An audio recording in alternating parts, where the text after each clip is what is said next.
Olá pessoal, hoje o assunto é complexo, hoje o assunto é delicado e é assim tanto quanto espinhoso, mas é uma pauta que eu tenho que falar, né? Porque ninguém fala. O quando fala, fala de forma politizada, fala de forma abrandada, fala de uma maneira assim vestido com uma capa de religiosidade.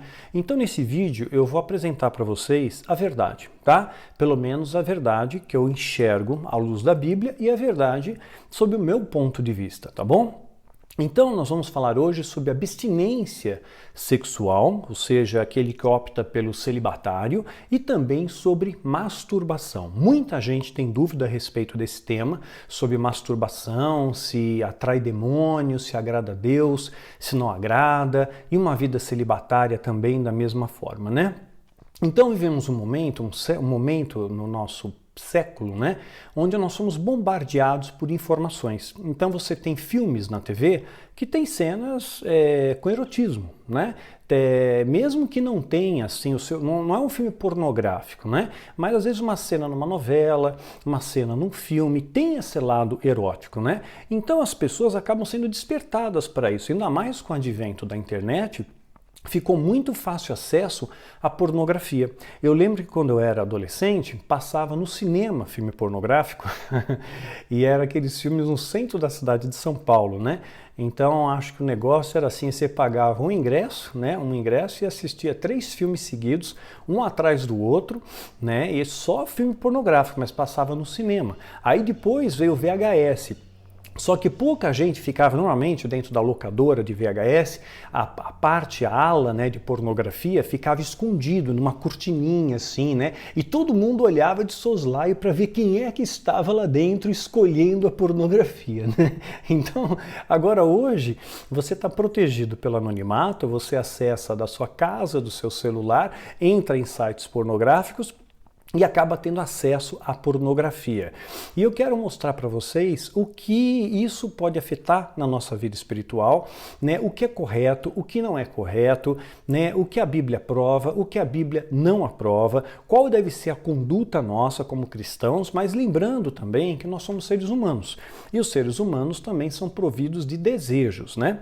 Então vamos procurar equilibrar aqui essa equação e que Deus me ilumine. Ilumine. Lembrando, eu estou apresentando aqui para vocês, gente, o meu ponto de vista, tá? Pautado na minha experiência, fundamentado nas escrituras, mas eu não sou o dono da verdade, tá bom? Então, se eu falar alguma coisa aqui que vai diametralmente oposta àquilo que você acredita ou àquilo que você foi ensinado, eu gostaria que você abrisse a sua mente para receber algo novo, né? Eu lembro que tem um provérbio chinês que diz: se você quer provar do meu chá, esvazie antes a sua xícara. Então esvazie um pouco a sua mente do preconceito, da religiosidade e vamos falar de uma maneira clara, de uma forma humana.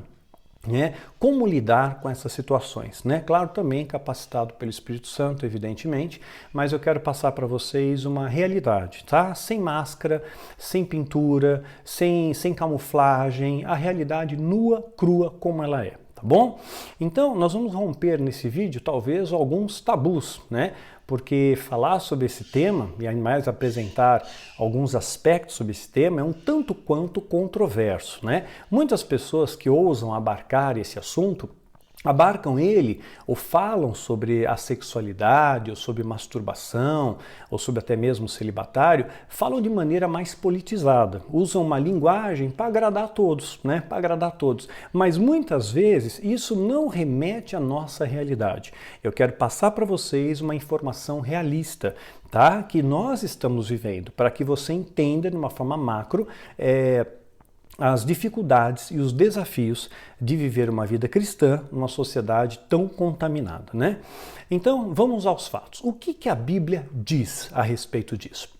Na verdade, a Bíblia, a palavra de Deus, não fala nada contra a masturbação. Não tem nenhum versículo nos 10 mandamentos, não vos masturbeis, né? Deus não se agrada, né? Então, não tem nenhum versículo na Bíblia que diga que a masturbação é pecado. Existem versos na Bíblia, ou trechos na Bíblia, que nos fazem inferir que isso seria algo que não agradaria a Deus. Mas não tem nada explicitado na palavra de Deus Claramente tem lá, não matarás, não roubarás, não adulterarás. Isso tem, claramente, é empírico, né? Não terás outro Deus, né? Então, amar o próximo como a ti mesmo, amar a Deus acima de todas as coisas. Então, isso são fatos concretos, está escrito ali, você não tem como negar. Agora, quanto à masturbação, não tem uma linha na Bíblia que fale contra. Porém, existem versículos, existem contextos que nos dão a interpretar que talvez aquilo possa ser algo que não agrade a Deus. Mas vamos entender, será que essa interpretação está correta ou ela está assim interpretada de acordo com os olhos de quem vê, né? Então vamos ver aqui, Provérbios 5:18 diz assim: bendita a sua fonte, alegra-te com a esposa da sua juventude, né? Então significa o quê? O texto aqui é muito claro, né? Você envelheceu junto com o seu amor. Então a Bíblia juntou homem e mulher, né? Não é bom que o homem fique só. Então é importante você ter uma parceira, é importante que a mulher tenha um marido, tenha um ombro a quem se recostar, tenha alguém para te amparar, alguém para você tomar as decisões juntos, para ter conquista juntos, né? Então, você significa que você teve ali uma namorada e você noivou, você casou e você envelheceu junto, né? E até hoje você ainda ama aquela pessoa. Eu acho maravilhoso quando eu vejo um casal mais idoso de mãos dadas, demonstrando amor, demonstrando afeto. Eu tive o privilégio de contemplar isso na minha família. Os meus avós maternos, eles tinham um relacionamento muito especial, trocavam afeto, trocavam carinho, palavras de amor, e eu tinha profunda admiração por isso. Então é muito bacana quando você vê uma coisa dessa, né? Então a Bíblia está dizendo isso, né? Você envelheceu com aquela mesma mulher que você conheceu na juventude. Quer dizer, o tempo não apagou o amor, o tempo não ofuscou o amor, você continua amando. E quem ama não trai, quem ama não adultera, quem ama não mente, quem ama não engana, né? Se você faz alguma dessas coisas com o seu cônjuge, se você engana, se você mente, se você trai, não é amor, você não ama mais, você se acostumou com aquela pessoa, né? Você apenas está com ela por conveniência, ou pelo dinheiro, ou pelo que a sociedade vai falar, ou o que vão pensar de você. Ah, agora eu vou voltar para retroagir, então não, né? Eu vou voltar para casa dos meus pais, ou vou depender de favor de alguém. Então muitas pessoas ficam presas em casamentos de fachada. Né? E aí não tem amor. Não tendo amor, abriu espaço aí para uma série de coisas, inclusive, né, o adultério e uma série de outras coisas, né? Mas a Bíblia diz isso, o ideal bíblico é esse, que você envelheça, né? Eu tô com 21 anos de casado, mas eu conheço a Isabela há 25 anos. A gente namoro, noivado e casamento completam 25 anos. E o nosso relacionamento, né, tem sido pleno até aqui, mesmo com as perdas, mesmo com as dificuldades que a gente passou e ainda passa, né, nós estamos juntos. E é bom você ter uma companheira, não é bom que o homem fique só, né? Então, esse casal, citado aqui na Bíblia, eles ainda se amam, eles ainda se desejam, né? Então, veja bem, vou repetir, tá? Quando há amor, não há adultério. Quando o amor não tem traição, o amor não busca, o amor verdadeiro não busca novos prazeres, não busca uma mera aventura passageira, sabe? Não dá uma saidinha com alguém, não flerta com a mulher que está trabalhando com você. Quem ama de verdade não faz isso. Não precisa disso, porque ele já está preenchido com amor, né? E o amor realmente, o verdadeiro amor, jamais acaba, né? Aí vamos ver um outro texto aqui, está em Mateus 15:19. Mateus 15:19. Pois do coração saem os maus pensamentos. Começa do coração. E vem o que desses? O que são esses maus pensamentos? Homicídios, tá? Homicídios, adultérios, imoralidades sexuais, roubos, falsos testemunhas e calúnias. Ou seja, tudo na verdade, quando fala aqui coração, está formando na mente, na verdade, né? Primeiro começa no horizonte das ideias, passa para o coração, do coração passa para a ação. Mas você vê que o texto não fala somente de moralidade sexual, mas ele abarca uma série de situações e coloca dentre elas a imoralidade sexual. Então tudo começa pela mente. Pensamentos, né, palavras e ações, né? O texto não vai falar só de moralidade sexual, né? E moralidade sexual significa você fazer algo promíscuo, tá? Algo de promiscuidade. Isso inclui também o adultério, sem dúvida alguma, tá? Fala de calúnias, né? Então, muitas vezes nós caluniamos pessoas por inveja. Você critica pessoas por inveja. Você quer ter o que aquela pessoa não tem, você não consegue então você critica, né? Então calúnias, difamações, Jesus passou por isso, eu passo por isso, você passa por isso. O texto também fala de calúnias, fala de homicídios. Não quer dizer necessariamente você matar alguém fisicamente. Você pode matar através de palavras, você pode matar sonhos, você pode matar esperança, você pode matar através de palavras. Você mata pessoas, né? Roubos, né? Quanta corrupção no nosso meio, nos dias de hoje, né? Quantas pessoas têm um ganho ilícito enganando o povo com a maior cara de pau. O texto também fala sobre isso, fala de falsos testemunhos. E olha, o que eu conheço de gente, eu não vou citar nomes, mas eu conheço muitas pessoas que até mesmo propuseram uma aliança comigo, pasmem. Teve uma vez uma pessoa, não vou citar o nome nem o gênero, tá? Uma pessoa chegou até mim e falou: Daniel, eu escrevi um livro aí, aliás, um livro horrível. É pessimamente escrito, né? Uma história sem pé nem cabeça, esdrúxula. Queria que eu fizesse o prefácio do livro. É claro, declinei a isso, não tenho a condição de fazer aquele prefácio, né? Porque o livro não acrescentava nada e mesmo porque eu bati o olho na história, uma história fantasiosa, ele mentiu. E ele falou a verdade para mim. Sim, eu criei essa história, eu menti, é mentira, mas vamos fazer o seguinte, vamos fazer uma aliança? E aí eu vou dizer que eu fui da Irmandade também. E aí se alguém perguntar para mim, Daniel, foi da Irmandade? Eu vou dizer, foi, eu era colega dele de lá, eu também saí da mesma seita que o Daniel. Então, se alguém perguntasse para ele, ele ia dizer isso. E a aliança proposta era que se alguém perguntasse dessa pessoa para mim, eu teria que dizer a mesma coisa. Então, um fortalecia o outro ali, como se eu precisasse disso. Eu estou pouco me lixando se as pessoas acreditam ou não acreditam. O que importa é o que Deus pensa a meu respeito, né? E Deus me livrou do inferno na terra, eu sou grato a Ele todos os dias da minha vida, né?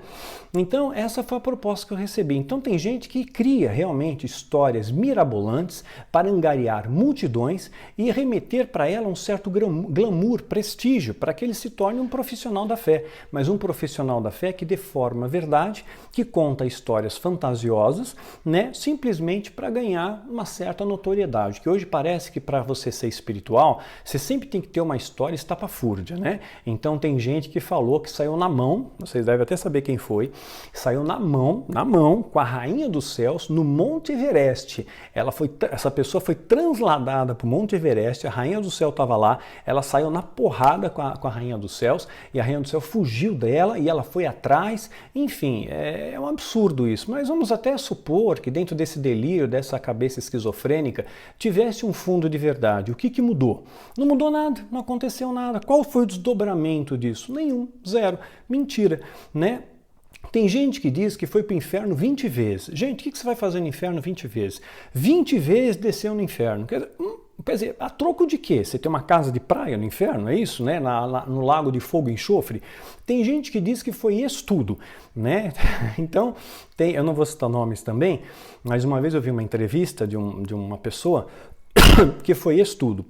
Quer dizer, para começar, você não pode ser estudo, né? Porque para fazer parte da Irmandade, por exemplo, para você se formar em sumo sacerdote, são anos ali de treinamento, de preparo. Até o maçom, para ele chegar no 33º grau, ele tem que galgar anos ali de espaço. A Rosa Cruz é a mesma coisa. Então você não pode ser líder majoritário da Rosa Cruz, ser 33º grau da maçonaria, ser líder do Illuminati, ser sumo sacerdote satânico. Você não pode ser tudo. Aí tem gente que diz que é tudo. Então esse cara falou que ele foi maçom, no tudo grau máximo, tá? Não é que ele foi iniciante, ele chegou no patamar máximo. Foi maçom, ele foi Illuminati, foi pai de santo, foi mafioso, foi bruxo, foi mágico, aprendeu a magia celta e chegou no patamar máximo também, saiu vivo do Triângulo das Bermudas, não ria não porque é verdade, ele acordou vivo no necrotério, ele ressuscitou no necrotério, agora eu não sei se foi antes ou depois da necrópsia, né? Tomou 20 tiros e sobreviveu. Já ouviram falar dessa história? Outras pessoas dizem que estiveram no céu 30 vezes, né? 30 vezes estiveram no céu. Outros dizem que foram traficantes, foram assassinos de aluguel, foi abduzido por alienígenas, foi coveiro, fez pacto com celebridades, fez pacto para as celebridades, melhor dizendo, né? Dentre outras coisas. muita alegoria, muita mentira, muita fogueira de vaidade, né? Então nós vemos, é claro, quando você percebe quando é mentira, né? Quando a pessoa está mentindo, porque quem tem o Espírito Santo e o Espírito Santo é a verdade, você percebe quando aquilo é verdadeiro, quando aquilo ali é um embuste, quando aquilo ali é simplesmente uma história para boi dormir, para poder enganar o povo, para poder desviar a atenção do povo e remeter para aquela pessoa um certo pseudo-prestígio, sei lá, glamour e tudo mais, né? Então, voltando aqui ao tema. Paulo, ele tinha um espinho na carne, né? Ninguém sabe exatamente qual era o espinho na carne e ele, por ter esse espinho na carne, ele optou por uma vida celibatária, tá? Sem sexo, uma vida celibatária, né? Como ele era fariseu, como ele foi fariseu, e os fariseus eram casados, talvez ele tenha que ter tido abandonado a sua esposa para servir ao reino, e talvez esse poderia ser o seu espinho na carne, por isso então ele opta pelo celibatário. É uma das conjecturas teológicas a respeito desse espinho na carne de Paulo que a Bíblia não explicita, tá? Da mesma forma, João Batista também foi um celibatário, né? João Batista também foi celibatário. E Jesus nos ensina o seguinte, palavras de Jesus, né? Olha só, disseram-lhe os discípulos, se essa é a condição do homem relativamente à sua mulher, não convém casar, né? Se você é celibatário. Jesus, porém, lhes respondeu, nem todos são aptos para receber esse conceito, nem todos são capazes para ter uma vida celibatária, né? Não é para todos isso. Isso é um chamado, isso é uma capacitação de Deus, tá? Mas apenas aqueles a quem é dado. Algumas pessoas, Deus dá essa direção e, consequentemente, dá também a capacitação. Eu, particularmente, não conseguiria ter uma vida celibatária, né? Eu tenho ascendência italiana, tudo, não aguentaria. Porque há eunucos de nascença, pessoas que já nascem assexuadas, né? Já nascem talvez sem sexo, né? Sem definição sexual, sei lá. Há outros a quem os homens fizeram tais, né? Então, muitas vezes, os eunucos, eles eram castrados para tomar conta de haréns, né? E há os que a si mesmos se fizeram eunucos, né? Então, eles, por própria opção, ficaram eunucos, né? Ficaram celibatários, né? O caso de Paulo, por causa do reino dos céus. Foi essa a opção de Paulo. Quem é apto para o admitir, admitirá, né? Está em Mateus 19, de 10 a 12. Então veja bem, Jesus não incentivou que todos tivessem uma vida celibatária, mas ele pontuou que alguns sim têm esse chamado, outros não, né? O próprio Paulo, né? Ele chegou a dizer assim, ó, digo isso como concessão, não como mandamento. Prestou atenção no que Paulo falou? Digo isso como concessão, não como mandamento, não é uma ordem isso, tá? É uma exceção, tá bom? Eu sou exceção, Paulo dizendo, eu estou optando por isso. Gostaria que todos os homens fossem como eu, mas cada um tem o seu próprio dom da parte de Deus. Um de um modo, outro de outro. Digo, porém, aos solteiros e às viúvas, é bom que permaneçam como eu. Se não conseguirem controlar-se, devem casar-se. E tá vendo? Ele falou, inclusive, tá aqui as viúvas. Ele está falando para os solteiros e as viúvas. Se você não consegue se controlar, né? Você tá com o faniquito, né? Tá com fogo, então é melhor casar-se. É melhor você casar para que você desfrute de uma vida sexual plena, né? Pois é melhor casar-se do que ficar ardendo em desejo, né? Então, para você um tarado por aí. 1 Coríntios 7, de 6 a 9. Então, Paulo colocou muito claro, né? Se você não consegue ter uma vida celibatária, case. E dentro do casamento, na bênção de Deus, você vai ter uma vida sexual plena ali, né? Outro texto de Paulo aqui. Essa é minha defesa diante daqueles que me julgam. Muita gente julgava Paulo, né? Porque Paulo pregava a verdade. Quando você prega a verdade, você vai ser julgado. Eu sou julgado, você é. E ele está dizendo assim, nós não temos o direito de comer e beber. Ele está defendendo aqui a questão dele ter o direito, a legitimidade de ser sustentado, né? Porque aquele que semeia as coisas espirituais é justo que recolha as materiais. Nada errado contra isso. Paulo está defendendo esse direito que por ele se dedicar a uma vida sacerdotal, a ensinar o povo, a estar tempo integral no ministério, ele tinha o direito, a legitimidade de ser sustentado pelo povo, né? Agora, não por dízimos, mas por ofertas voluntárias de amor, tá? Nós também temos o direito, não temos nós o direito também de comer e beber? Não temos nós o direito de levar conosco uma esposa crente, como fazem os outros apóstolos? os irmãos do Senhor e Pedro, então via muitos apóstolos que eram casados, né, e que também, ao exercerem o ministério, também eram sustentados pela igreja, assim como Pedro. Pedro também foi casado, lembra que Jesus curou a sogra de Pedro, né? Ou será que apenas eu e Barnabé não temos o direito de deixar de trabalhar para termos sustento? Tá vendo? Paulo está fazendo aqui uma reflexão. Quem serve como soldado às suas próprias custas?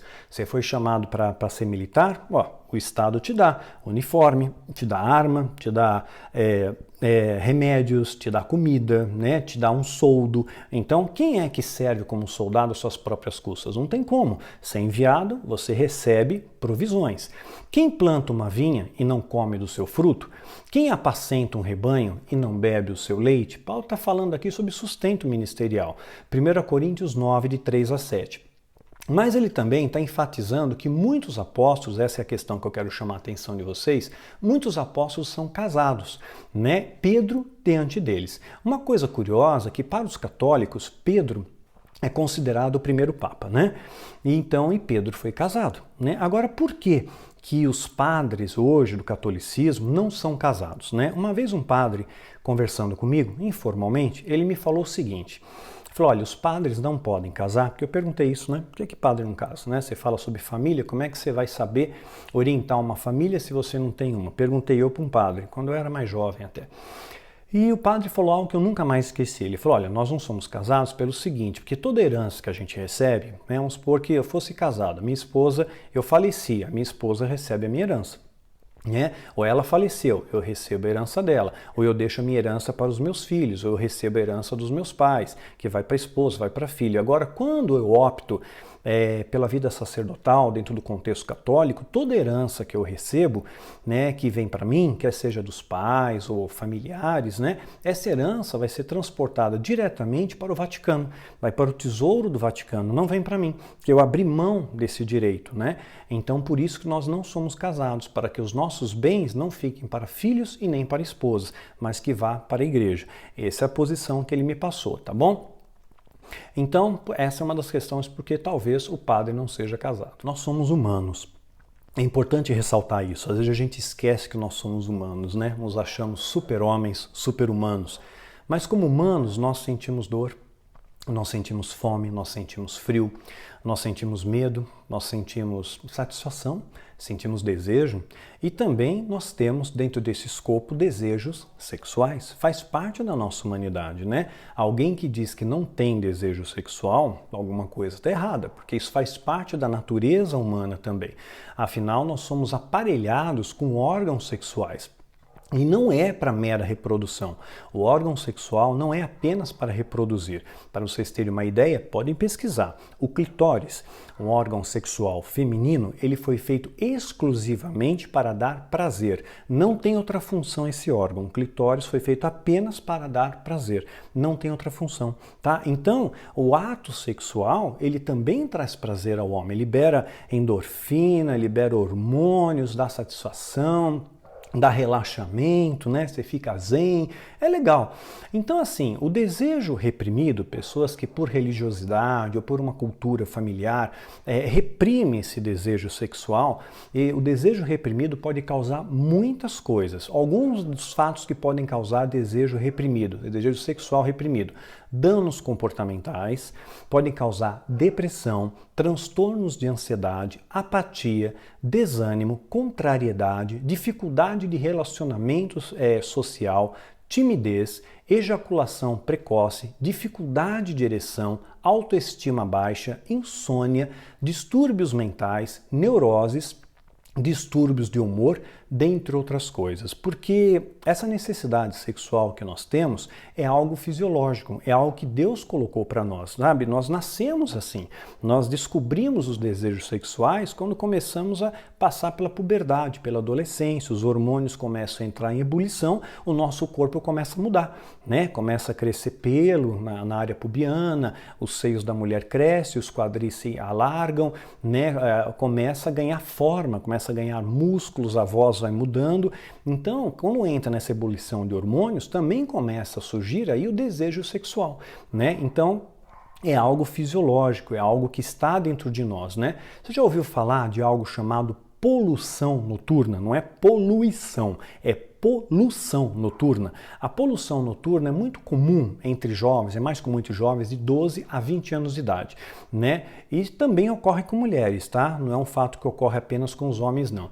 Isso ocorre com muita frequência quando existe uma repressão muito grande da sexualidade, né? Quando você reprime demais, restringe demais, o seu organismo dá conta. O seu organismo ele tem uma válvula de escape, aí você ejacula enquanto dorme. Você dorme. Aí tem gente que não sabe disso e acaba elucubrando e criando lendas e fábulas a respeito, dizendo que foi atacado por súcubos, né? Materializações demoníacas na forma feminina, ou por íncubos, materializações demoníacas na forma masculina. Então eu tive relação sexual com um demônio, né? E por isso que eu ejaculei.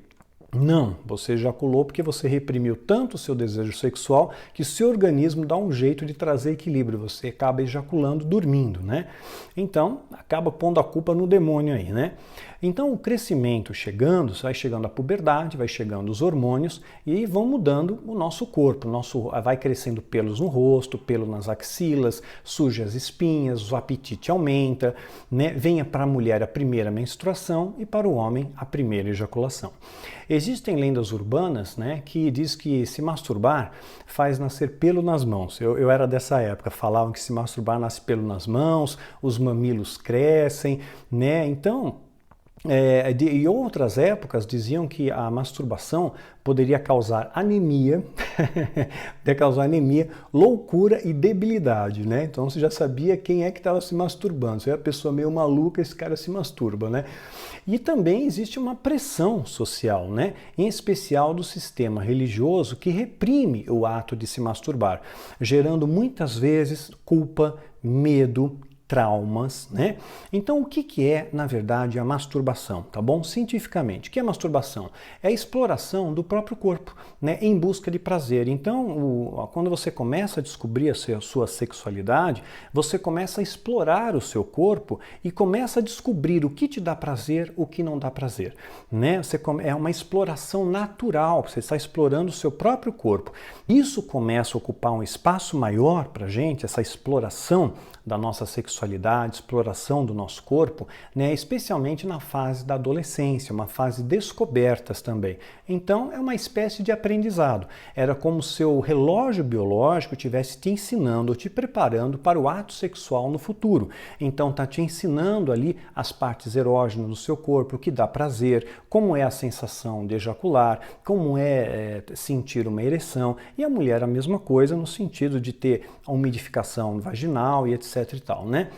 Então você acaba descobrindo melhor o seu corpo e como chegar ao prazer. E isso vai fazer com que você trilhe mais adiante os caminhos do sexo com alguém que você ama. Você vai se conhecer melhor.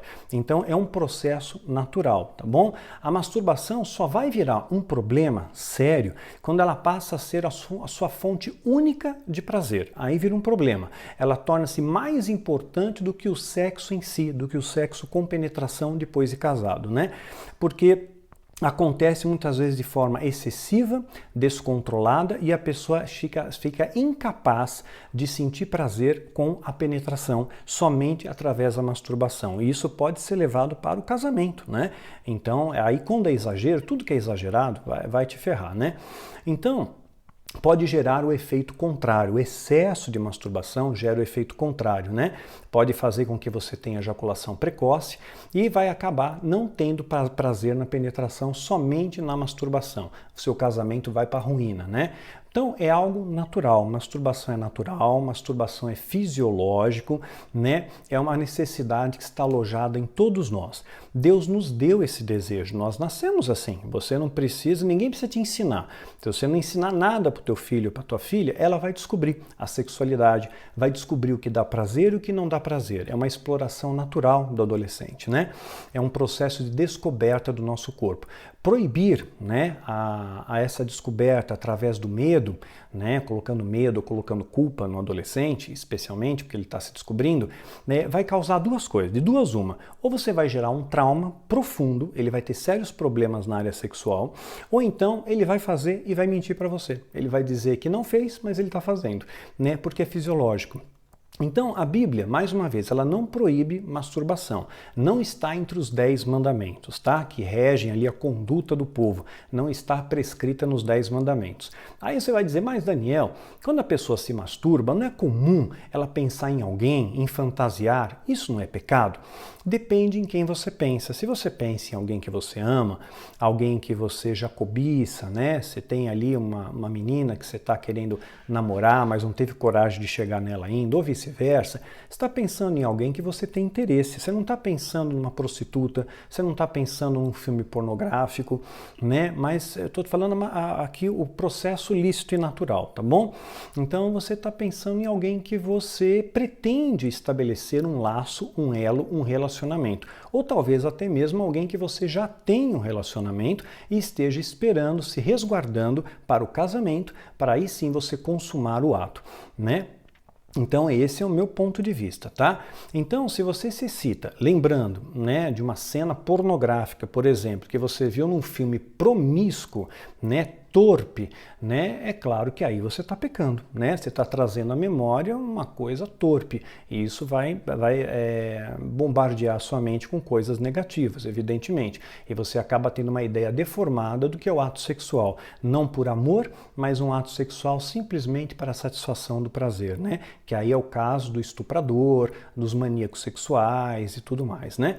Ou do homem que trata a mulher como mero objeto, então não tem amor, né? É só o sexo pelo sexo. Então eu estou falando aqui de um sexo pautado em amor, e amor também é respeito. Tudo que for feito dentro de com um casal casado deve ser discutido e conversado antes, né? E para que haja anuência de ambas as partes. Agora, é claro, para os religiosos, não, Daniel, você está falando besteira, você está incentivando aí, dizendo que masturbação é uma coisa normal. Então, para os religiosos que pensam dessa forma, eu vou dar uma dica para vocês. Eu, particularmente, não conheci até hoje, olha que desde a minha adolescência eu conheci muita gente, conheci muitos amigos, tive muitos amigos e tenho ainda. Eu não conheci ninguém, sem exceção, que, pelo menos homens, né? Porque os homens falam mais, que nunca tenha se masturbado na vida. Não conheci ninguém. Se você conhece alguém, você me apresenta, porque vai ser um fato inédito, um objeto de estudo, né? Mas é natural, né? Que se masturbar para descobrir o corpo, né? Agora isso não quer dizer agora, depois que está casado, não tem mais necessidade de masturbação, a não ser que, né, a sua esposa dê uma ajuda, ou vice-versa, né? Mas aí vocês estão fazendo juntos, né? Agora, esse ato solitário da masturbação, ele faz parte de uma descoberta natural do ser humano, do seu órgão genital, para prepará-lo para o ato sexual mais adiante. Interromper esse processo vai gerar um trauma, vai gerar uma série de distúrbios que vai ser o desejo sexual reprimido. Dá uma pesquisada no que pode causar desejo sexual reprimido, né? Então, às vezes você vê a pessoa ranzinza demais, muito de mau humor, isso daí tem desejo sexual reprimido, né? Porque nunca foi feliz na vida, né? Nunca teve um orgasmo. Então, faz parte, né? Eu nunca conheci ninguém, tá? Então não seja hipócrita, né? É natural, é um processo natural. Agora, o que não é natural é você frequentar um prostíbulo, não é natural você assistir um filme pornográfico e se excitar com um filme pornográfico, porque você está buscando a fonte errada e os valores estabelecidos nesses filmes são valores antagônicos ao que Jesus estabeleceu, que é tudo pautado em amor, tá bom? Então esse é o meu ponto de vista, tá? Então, para os religiosos, fica aí a dica. Mas você tá dizendo que masturbação tudo bem, Daniel? Pois é, eu quero tirar esse peso, porque muita gente escreve para mim e fala, poxa, Daniel, eu me masturbo, né? Mas eu penso na minha namorada, eu penso numa moça que eu gosto muito, eu penso na minha noiva. A gente não consumou o ato, vou consumar depois do casamento. E essas pessoas ficam cheias de culpa, falando para mim cheia de culpas ali. Porque é o demônio, porque me falaram que eu vou para o inferno, né? E não é isso, é um processo fisiológico, natural. Se você não fizer, seu organismo faz por você, vai entrar na poluição noturna, né? Então, para os religiosos, eu quero deixar uma dica para vocês pensarem, tá, religiosos? Que ficam apontando o dedo, só que vocês fazem a mesma coisa, né? Quantos pastores falam no altar? Não pode beber, né? Não pode nem aquele bombom de licor, não pode, que é pecado, né? Mas enchem a cara dentro de casa, falam palavrão, batem na esposa, adulteram, mentem, roubam da igreja. Mas é muita hipocrisia, né? Vamos viver a realidade? Sim, sim, não, não. Então, para os religiosos, quero deixar uma dica para vocês. A Bíblia, ela incentiva o desapego de coisas materiais, não é? A Bíblia não incentiva você a ser milionário, não que você não possa ser rico. Fruto do seu trabalho, do seu esforço, é lícito, é justo, mas o problema é o amor ao dinheiro. Então, a Bíblia, ela não ensina esse apego às coisas materiais. Jesus não foi rico, Paulo não foi rico, Pedro não foi rico, né? Eles eram pessoas simples, e essa simplicidade, essa humildade precede honra, né? E aí hoje eu vejo pastores milionários. Então, abre mão, pega parte da sua fortuna, pastor, já que você está julgando, e doa para um orfanato, doa para uma creche, né? Faz uma doação para o Médicos Sem Fronteiras, né? Doa parte do seu patrimônio. Ah, não dá, né? Pois é. Não faz isso, né? Não faz. Então, pastores que pregam a prosperidade e ensinam que todo mundo vai ser próspero. Mentira, utopia. Se funcionasse esse sistema de prosperidade no nosso país, as igrejas estão lotadas procurando prosperidade, as pessoas vão em busca de prosperidade. Se isso funcionasse, nós seríamos um país, seria Dubai. Todo mundo é rico aqui, seria todo mundo bilionário, empresário, não ia ter pobre. Não ia ter pobre nesse país. Só que a realidade não é bem essa, não é? Então, pastores que vendem a prosperidade, cafetões a prosperidade, mentirosos, hipócritas, raça de víboras, sepulcros caiados, condutores cegos vocês são, né? Pastores que pedem carro, casa, dinheiro, vendem coisas ungidas, consagradas, né? Se envolvem com política. Jesus se envolveu com política? Não. Jesus não foi um libertador político e nem se envolveu com política. E mesmo Paulo, que tinha legitimidade para tentar pleitear algum cargo no Senado romano, porque ele era cidadão romano, ele declinou isso, ele não optou por isso, ele não se envolveu com política. Hoje a gente vê político no altar, porque rola dinheiro, pastor se envolvendo com política, apoiando político, uma hora aquele político é de Deus, aí de repente não é de Deus. Por quê que eles mudam o discurso? Porque depende de quem dá mais. É isso, depende do valor, depende da taxa, né? Então você pagou bem, esse político é de Deus, põe no altar, votem nele. Aí aquele político não deu mais dinheiro para aquele pastor, aí esse político é do diabo, não vota nele.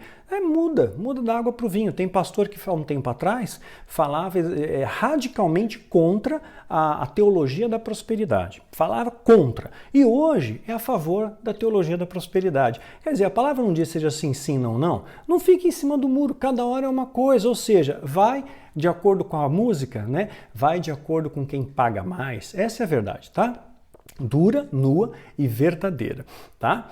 Então, fica a dica aí para vocês, viu, falsos profetas, né? Então, se vocês são tão pudicos assim, não pode se masturbar, mas pode roubar, pode mentir, pode enganar, isso pode, né? Pode adulterar, tá sim, pastor adulto, pode ser maçom, pode colocar político no altar, então para de ser hipócrita, tá? Para de jogar peso no povo, né? Se envolve com política e tudo mais. São religiosos, ele dá um religioso, eu peço que vocês se olhem no espelho antes de falar besteira. Pense 1000 vezes, olhem para sua vida primeiro, né? Tira a trave dos seus olhos antes de achar um cisco no olho do irmão, antes de jogar peso nesse povo que já está tão sofrido, né? Jesus, ele foi totalmente contra o comércio na igreja e hoje nós só temos comércio na igreja. Jesus expulsou os mercadores e está cheio de comércio na igreja, ele vende tudo, vende até a mãe na igreja. Então, o que é errado, tá bom? Enfatizando, errado sempre é o exagero, né? Tudo que você faz de forma exagerada, ele acaba te dominando. E o que te domina, te escraviza. Então, se você é viciado em masturbação, por exemplo, aquilo te domina. E aí você passou por uma patologia, você está ficando com uma doença e precisa de tratamento, precisa de auxílio para isso, tá? Porque vai chegar um momento que o sexo mesmo, quando você casar, não vai ter prazer no sexo, né? Então, visitar sites pornográficos é errado, é pecado. Você está trazendo uma tremenda legalidade para a tua vida, vai destruir a tua vida, né? Adulterar é pecado, né? Sair com prostituta é pecado, né? Então, se você é compromissado, se você é casado, casada, e você flerta com o sexo oposto, ou você faz exibicionismo, né? De repente você é casada e você vai numa festa de mini saia, decotão, para mostrar para todo mundo, né? E você é casada, compromissada, por que você quer chamar atenção para o seu corpo? Porque as pessoas vão olhar para você como objeto sexual. E idem para o homem, né? Casado, ele vai lá, faz caras e bocas, faz poses, né? para flertar. Então isso sim é pecado, tá? Você flertar, uma vez que você é casado, que você está junto com uma pessoa, dividindo a vida, jurou no altar fidelidade e agora você flerta. Isso também é pecado, né? Então, existem casais que não conseguem mais ter prazer com seus cônjuges, sabia disso? Né? Só tem prazer se vê pornografia na internet. Você vê como isso destrói a sua mente? Você deixa de ter prazer com o seu cônjuge, só tem prazer quando você vê pornografia, né? E isso daí acaba destruindo casamentos. Eu conheci um casal, evidentemente eu não vou citar nome, um casal jovem, ambos de classe média alta, bonitos, os dois, bonitos, boa formação acadêmica. E esse homem uma vez falou para mim, né? Poxa, Daniel, eu sou viciado em pornografia, né? E eu não consigo ter relação sexual com a minha esposa. Então eu espero ela ir dormir, eu fico fazendo hora, espero ela ir dormir, e quando ela vai dormir, eu acesso um site pornográfico e ali eu tenho prazer. E olha, ele tinha uma mulher linda, uma mulher maravilhosa, né? E ele não tinha mais prazer com aquela mulher. Eu orientei eles a fazerem terapia de casais, a buscarem ajuda, né, para se libertar disso, né? Eu falei, para com isso, né? Quer dizer, a pornografia tomou conta da mente dele e ele não conseguia mais ter ação dentro do casamento. Então isso sim é errado, isso é condenável, isso é pecado, né? Então, pessoas, às vezes, muitas vezes eu vejo pessoas que tiveram uma vida completamente depravada, né? Deram mais que chuchu na serra, me perdoe o termo, tá? Pessoas que foram promíscuas, levianas, fúteis, aí de repente se convertem, né? E tudo bem, a conversão gera uma transformação, mas a transformação não é imediata, ela é um processo. A conversão é imediata, a transformação é um processo, mas às vezes essas pessoas, né, vão para o outro extremo, aí ficam pudicas demais, né, e acabam incentivando padrões impossíveis de serem cumpridos, né? Tipo, você só vai beijar na boca no altar, quer dizer, você namora com uma pessoa, você não dá um beijo nela, né? Você nunca vai conhecer essa pessoa, então são atos impossíveis, e quando você não consegue realizar o impossível, você acaba se achando inadequado. Deus não me ama, Deus não me capacita, porque eu não sirvo, porque eu não presto, isso te deprecia. Mas eu quero te dizer que é um processo natural. Se você ama alguém, é natural que você troque abraço, que você troque um beijo, que vocês conversem, que vocês saiam juntos. Não que vocês tenham atos sexuais antes do casamento, tá? É pós o casamento, abençoado. Porque se você faz antes, não dá certo. Eu vou falar uma coisa para vocês, eu já falei em vídeos anteriormente. Quando eu estava namorando com a Isabela, nós tivemos relação sexual antes do casamento. Veja bem meu contexto, eu saí do satanismo, então a minha cabeça até ser transformada, né, demorou um pouco. E a Isabela pegou esse processo, ela acabou sendo seduzida, né, e eu acabei tendo relação sexual com ela antes do casamento. E vou dizer uma coisa para vocês, e a gente ia em motel, né, e com toda sinceridade de coração vou falar isso para vocês. Eu fui incentivado a tomar esse ato porque a gente fazia aconselhamento de casais, né? E aí a primeira coisa que esse casal perguntou pra gente foi: vocês estão honrando ao Senhor? E eu devolvi a pergunta, né? Falei: vocês honraram o Senhor quando vocês namoraram? Aí a mulher ficou meio constrangida, ficou vermelha assim e falou: nós demos umas escapadinhas. Aquilo foi sinal verde para mim. Pô, se você deu umas escapadinhas, você é pastor e pastora, por que eu não posso dar uma escapadinha, né? É só uma escapadinha. E aí comecei a dar algumas escapadinhas, mas eu vou ser muito sincero para vocês que eu não posso mentir diante de Deus. Às vezes que eu fui, não foram muitas, mas algumas vezes eu acabei indo em motéis com a Isabela quando a gente estava namorando ainda. Não foi bom, não foi pleno, não foi absoluto. Sempre foi cercado de medo, foi cercado de culpa, não era uma coisa prazerosa, era tenso, era algo nervoso, escutava barulhos dos lados, né? Então gente gemendo de um lado, gemendo do outro. O ambiente é um ambiente hostil, opressivo. Então, nós nunca conseguimos desfrutar da plenitude de um ato sexual. Nós desfrutamos de fato, depois pedimos perdão para Deus, oramos juntos e nos comprometemos a nunca mais fazer isso, a esperar o casamento. Esperamos, e eu posso garantir para vocês que depois de casados foi algo extraordinário, maravilhoso, e aí o ato sexual ficou pleno, né? Sem medo, sem culpa, sem um acusador, né? Então você pode desfrutar da plenitude do ato sexual com tudo aquilo que Deus tem para você. Então eu te incentivo, espere, viu? Espere o casamento, tenha paciência. Sim, a masturbação às vezes vai ser inevitável, especialmente na fase de adolescência. Se falar para um adolescente, para um jovem de 12 a 22 anos, para ele não se masturbar, é quase utopia isso, tá? Nós não vamos viver no mundo da Cinderela. Isso vai acontecer, porque é fisiológico, e se ele não fizer vai entrar na poluição noturna, mas tem que ser algo lícito, você não pode fazer isso com a prostituta, não pode fazer isso vendo filme pornográfico, né, desde que você faça remetendo a pessoa que você ama, que você pretende casar, né, nesse sentido aí, porque você está descobrindo o seu corpo, você está descobrindo a sua sexualidade, é um processo natural de descoberta, né, então faz parte da natureza humana, tá bom? Lembrando, o clitóris, o órgão sexual feminino, foi feito exclusivamente para dar prazer, não tem outra função, tá bom? Então, uma outra coisa que vale salientar, dentro do casamento, vale, viu? Para manter sua chama acesa do casamento, vale fantasia, né? Você pode ir lá se fantasiar de Batman, né? De repente sua barriga tá mais para Coringa, mas se essa fantasia de Batman, né? Vale meia calça, cinta liga, né? Vale fetiches, tudo combinado, tá? Desde que haja anuência dos dois, para vocês poderem manter a relação sexual ativa, saudável, alegre, divertida, né, e gostosa, né? Então pode sair da caixa sim, estimula os sentidos, explorar novas fontes de prazer. Eu digo assim porque existem, estou falando para casais casados, tá? Existem cremes que esquentam, cremes que esfriam, né? Então te dão sensações térmicas diferentes. Então tem muita coisa que você pode explorar dentro da sexualidade protegida pelo casamento, abençoada no casamento. Não caia na mesmice, não. Essa história de papai e mamãe já era, vai chegar uma hora que vai cansar, tá? Então é bom sempre você inovar nisso, né? Usar sua criatividade, né? E o sexo, lembrando, não é só para procriação, sexo também é para o seu lazer, sexo também é para liberar hormônios que te fazem bem, para relaxamento, para liberar endorfina, dopamina, né? Então, um outro detalhe aqui, antes de terminar isso, vale pontuar, né? Procure sempre se preservar, viu, jovem? Se preserve para o casamento.